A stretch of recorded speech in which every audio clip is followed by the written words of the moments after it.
it's vitally important from my experience that as you approach this meeting coming up here in Iceland, your National Assembly, that you be very careful, number one, not to look for quick solutions. I think anyone who's offering quick solutions is probably operating off of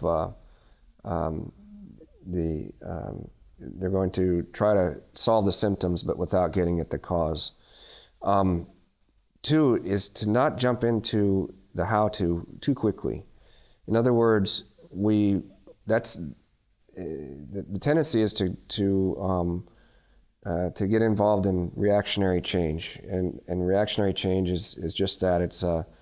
It's reacting a lot of times to symptoms, and not enough reflection goes into it, and sometimes that can be very dangerous because it does create a sense of complacency that we've alleviated the problem, but really all we've done is ease the symptoms, and the problem is still there festering.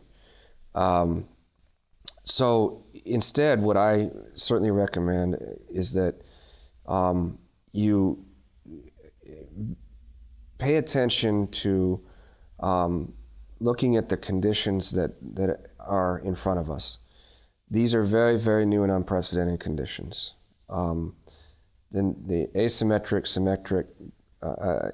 and systemic crises that we're facing here are unprecedented. And we want to make sure that we address the core of those problems in the form of the values, the behaviors, the assumptions that have led to the current state.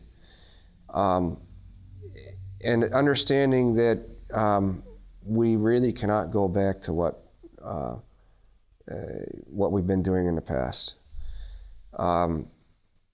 That's simply not an option. In fact, anyone who says that we can go back to the patterns and behaviors and values that led to this, I think, are doing a disservice, and this is very dangerous.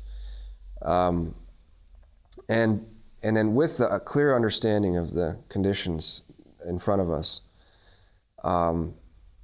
then we can start to have a conversation about what should be our priorities as a society here in Iceland. And of course that conversation has to take place really across this planet.